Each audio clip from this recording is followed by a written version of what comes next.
Hello there, fellow citizens of the internet. My name is Moses, and this is the Moses Kabandana podcast, and this is the part two of my earliest memories.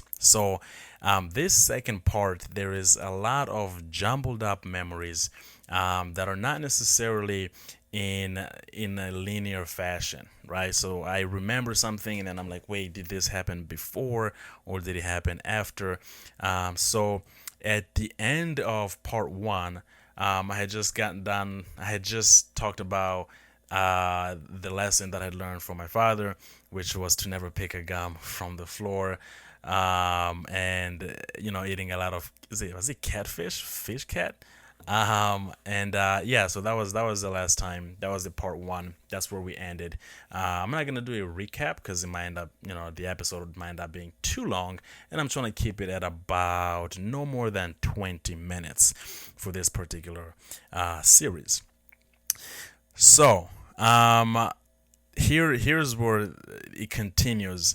There's a blank space there from this refugee camp that we were at, and my next memory is outside of the refugee camp. My father is no longer in the picture. I have no idea what the story is between the last memory, and to this one, but he's no longer in the picture, and we are no longer in the refugee camp. We're still in Mozambique, in the state of Maputo. We are living with my mother. It's me, my mother, and my siblings, older brother, younger sister, somewhere. I don't remember where exact, like the name of the city. And I remember my mother. She owned this like shop thing of clothing, because I do remember distinctively. I would come back from school, and she would be sitting under this like shop, under this like tent shop, with tons of clothing around her, and people would come, and they look at the clothing, and if they liked the piece, whatever that they were looking at, they would snag it, and that's how she made a living. To the best of my memory, that is the first and only other time that I've ever actually seen my mother working. I do know that we moved to a different place. I don't know what she did there for work. And it was during this particular place where I had my very first motor vehicle accident. So I was coming from. So I'm probably, how old am I at this? I don't know, like 5 or 6. Um, so I'm coming back from school, and I was walking slightly too close to the sidewalk, like towards like the end of the sidewalk, and my foot must have slipped or something, or I was just like too young and too dumb, and I was walking on the actual street, and the motorcycle came out of nowhere, and I just got swept off my feet, and next thing I see, there's like people surrounding me, and it just so happens that the accident was right in front of a hospital. Like, what are the odds of that? It was right in front of the hospital. I was walking towards my mom's little market setup thing, and I think she was a little bit too far to see the accident, and so the guy hit me, or the woman, I don't quite remember. Um, they hit me and they took off. They didn't really stop. If they did, I don't remember the public's interaction with them. But there were doctors right there, and ooh, I just hit the mic. Nothing was bad. Like, I wasn't really badly hurt or anything like that. It was just a couple scruffs. I have so many stories like this where like something so drastic happens, and like as far as like the consequences should be, like the physical consequences should be so bad, but nothing really ends up happening. So they patched me up a little bit, and I go on my merry way. I go to sit at my mother's tent. I would basically just watch her like do her business. And that's it. That's it. The following memory from that, I really wonder like what the lifestyle was like. Cause like how long would she sit there for? Like, I mean, our schools weren't that long. Our school hours were like 4 hours long, and then you came home and you just sat around and like, at the time, you just didn't like stay at home. You know, you just if you were a kid, you just went out playing. Um, so like I don't really I don't really know like what my mom did like aside from selling the clothing and stuff. Like when we were out of school for those 4 hours. I mean, after school, like she just sold stuff for 4 hours, and then, huh? I don't. There's a huge blank space there. But anyways, well, we probably played around and just ran around and did random stuff. Probably came back when the sun was set. The sun had set. After sundown. The next memory, I am in a completely different school, um, and I remember this because there was this dog. Oh man, for those that are watching on YouTube, like you're seeing my face. As soon as I say the dog, like my whole face changed. There was this dog. He basically, or she, I don't know. The dog basically had an appointment with me every day after school, and it wasn't a good appointment either. It was like, hey, I know you're coming back from school. I'm about to chase you down, trying to bite your ankle until you make it to your crib, to your house. So that was basically like the daily routine. I'd go to school for 4 hours and I would come back. I always knew where that dog would be hidden. It was not too far from my house. And I never knew like where exactly he would be hiding, but every single day this dog would chase me. And like these are not dogs that are like pets. No, no, no, no, no. You only got your dog for one particular reason only, to protect the family against intruders. And I was seen as an intruder. And this dog was not what do you call them, leashed, hanked. What's hanked? And so yeah, just every day after school, I had an appointment with this dog. It's like there was no other way to get to the house, but to go past this stupid dog.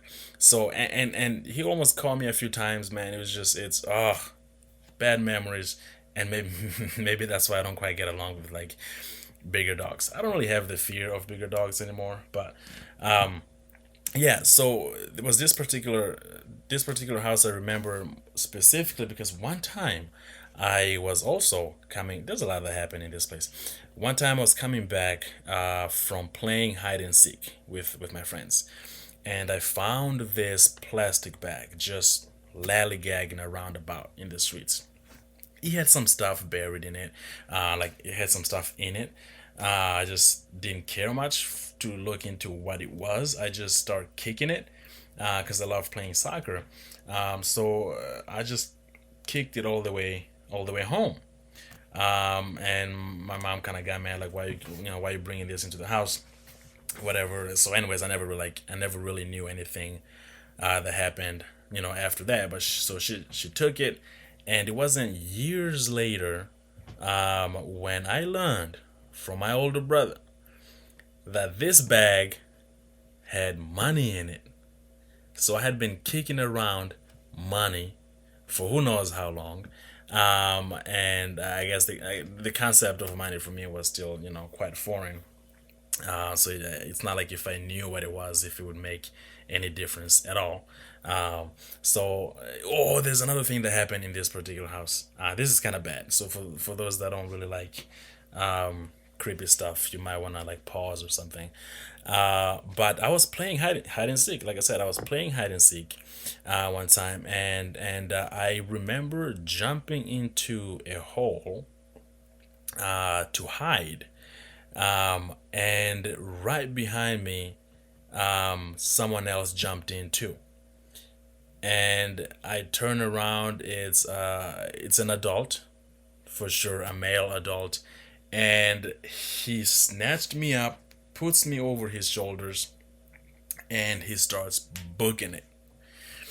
Um, God, why I had no idea what was going on. I didn't know if it was a weird kind of game that just like a weird hide and seek, like I'm gonna hide and I'm gonna get snatched. I don't know. This is just I wasn't conceptualizing things that well. And next thing I see is like all my friends are chasing this person that has me on their shoulders. I don't think I ever told this story to my older brother or my sister. And so my friends are starting to chase this guy that's got me, and then the whole neighborhood. And this is something that was very typical. I can't speak for the whole Africa, but specifically in Maputo, in that area, it's like if you stole, if you did something wrong, like you better make it to the police, because if the people catch you, it's not gonna be pretty. It's not gonna be pretty. So anyway, so the whole neighborhood is chasing this guy. He's got me on his shoulder. So I want to say I wasn't any older than like 6 or 7, because if you can carry somebody that's like 12, well, for sure I wasn't 12, but like, you gotta be light enough to be carried over the shoulders. And this dude tried to climb a wall with me on his shoulders. Obviously got caught. I never knew, never found out whatever happened to him. I can only assume, based on some other stories, that I'll tell you in the future, what might have happened to him. Uh, well, let me just go into it. There's this one guy that got caught. I think he must have like been suspected of like witchcraft or something, or like stealing, or like maybe beating somebody up for no reason. Um, and well, for those that are squeamish, you probably want to skip this too.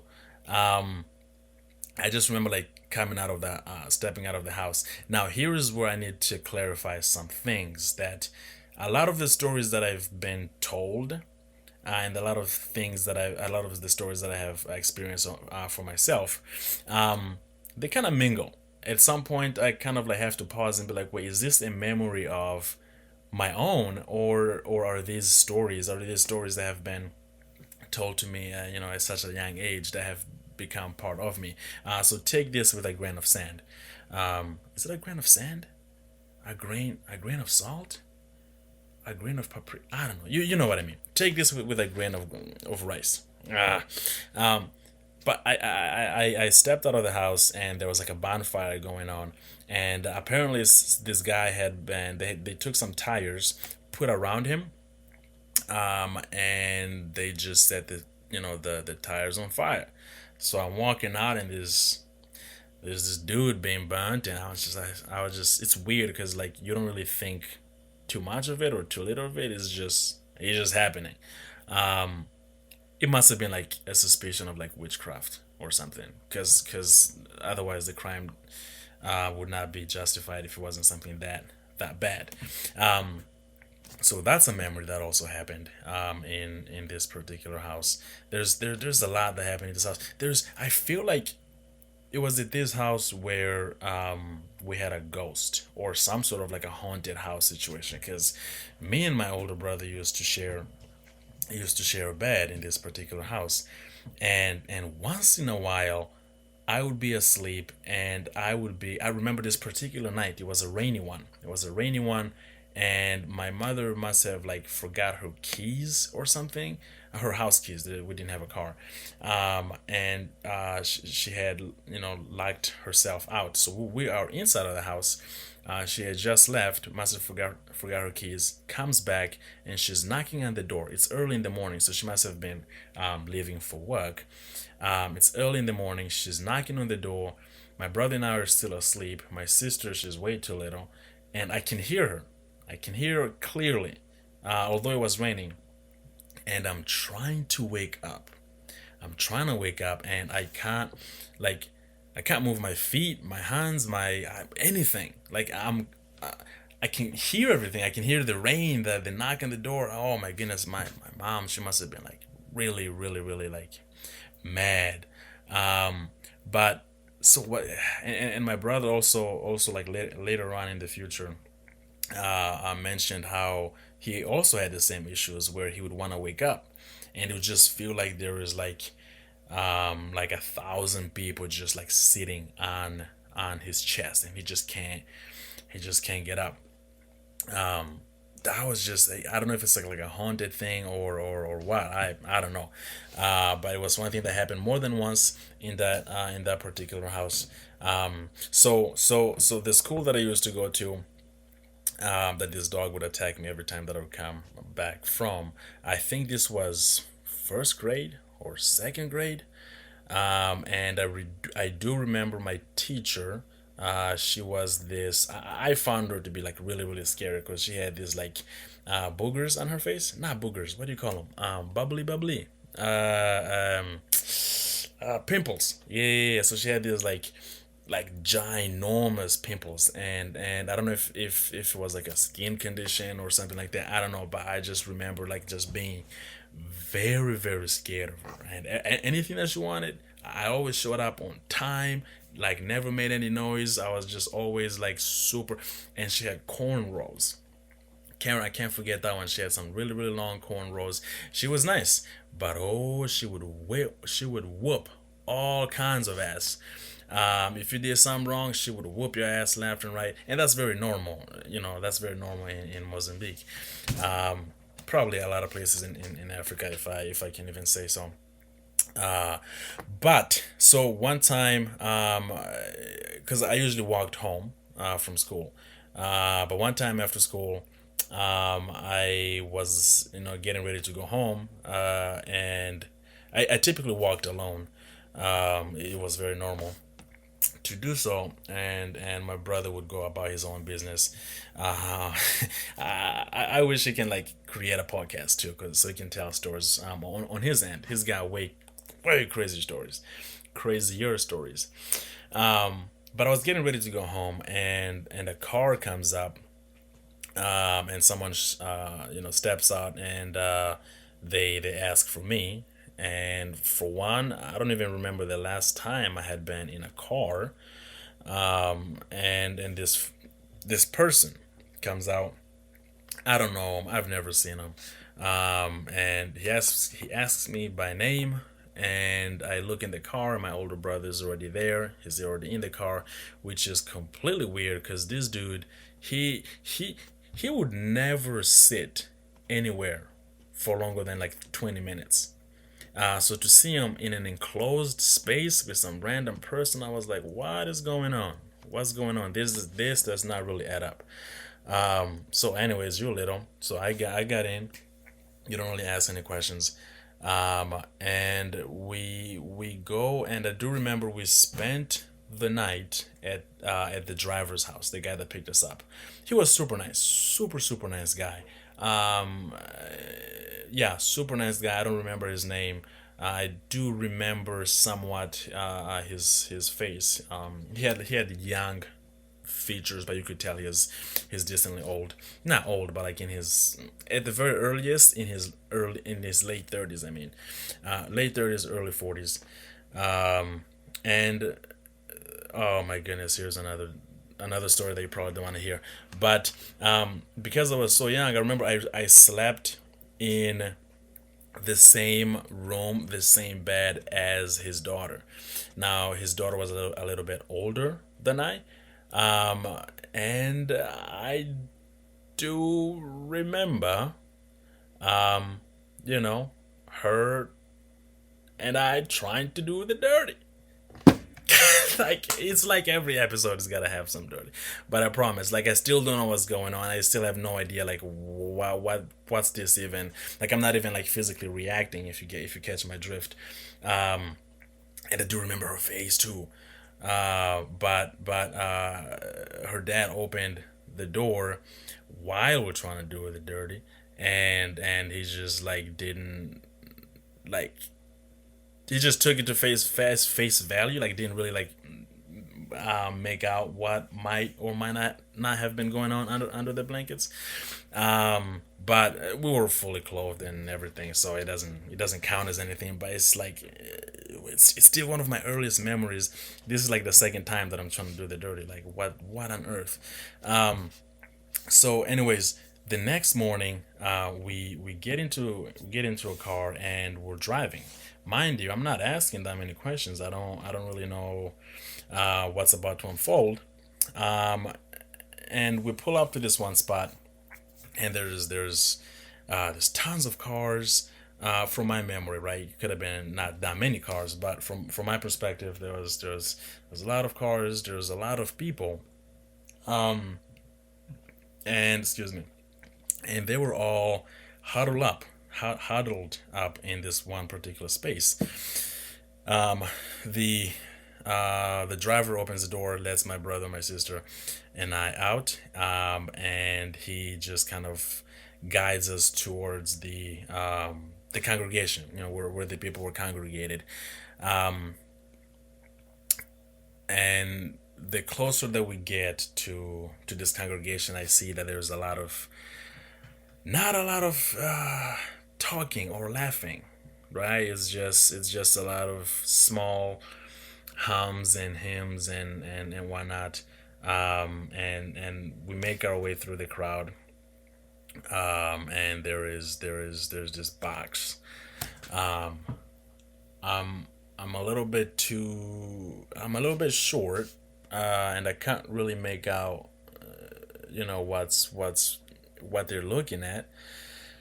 Uh, Boy, this is a heavy one. And I get there, and there's like some cement blocks that they had put in place for the shorties like me to get on. And I climbed up, and uh, I look inside, and there's the face of my mother in there, and things are really not making sense to me. Yeah, yeah. I'm like, why are you in there? Why are you in there? Like, wake up, like, get up, like, uh, let's go home. And I just remember bawling. This is one of the times that I've definitely bawled, cry the most, for sure, absolutely for sure. And I could not contain it. It was definitely a really really sad time in my life. So yeah, yeah. I don't remember how I recovered from it. I don't remember what we did after that. Yeah, I don't even remember who all was there. If there was family members or long family friends, nothing. There's a huge dark, basically cloud in the memory from here on out until the first orphanage that we went to. So I'm gonna end my earliest memories part two here. Um, yeah, no positive note on this one. This was a heavy one. Every time I revisit this one, it's definitely a heavy one.